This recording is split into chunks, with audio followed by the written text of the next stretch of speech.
ক্লাবের ভেতর থেকে মিলল পঞ্চায়েতের নথি, এক আধটা নয়, সেই ক্লাবের ভেতর থেকে মিলল একের পর এক জব কার্ড, যাকে ঘিরে উত্তেজনা দুর্গাপুরের কাকসার বামুনারা এলাকায়। বিজেপির 4 নম্বর মণ্ডল সভাপতি শুভাশিস মুখার্জির অভিযোগ, বামুনারা পল্লী উন্নয়ন সমিতির নামে এই ক্লাব চললেও আসলে এটা ছিল তৃণমূলের পার্টি অফিস, আর সেই পার্টি অফিস খুলতেই মিলল একের পর এক জব কার্ড।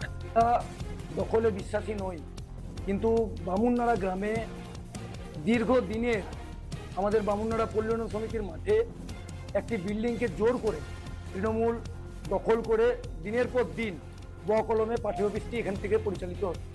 রাত্রি 2-2-2:30 অবধি এই বিল্ডিং খোলা থাকতো, ভেতরে মদের আসর বসতো, আরও নানাবিধ কাজ এখান থেকে চলতো, পুরোটাই পরিচালনা হতো এখানে।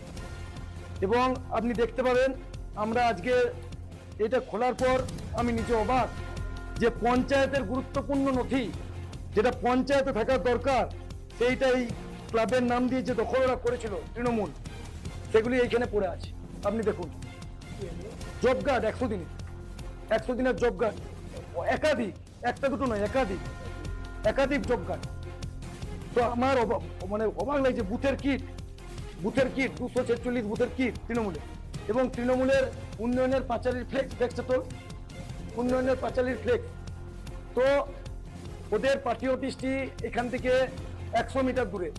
ওই পার্টি অফিসে যে জিনিস থাকার কথা, ধরে নিচ্ছি ওইগুলো পার্টি অফিসের জিনিস থাকার কথা, সেগুলি এখানে আমাদের বামুননাড়া পল্লী উন্নয়ন সমিতির যে মাঠ, সেই মাঠের যে ঘর ওরা জোর করে দখল করেছিল ফুর্তি করার জন্য নিজেদের, সেই ঘরে আজকে মজুদ। এটা আমরা আপনাদের প্রশ্ন উঠেছে, তাহলে সাধারণ মানুষের জব কার্ড কিভাবে চলে এলো ক্লাবের ভেতর? কেই বা নিয়ে এসেছিল পঞ্চায়েতের এই নথি? তাহলে কি এর পেছনে অন্য কোনো রহস্য লুকিয়ে রয়েছে? সব প্রশ্নের উত্তর অবশ্যই দেবে যদি এই বিষয়ে তদন্ত শুরু হয়। কাকসা থেকে অনুরাধা সেনগুপ্ত রিপোর্ট, খাঁটি খবর।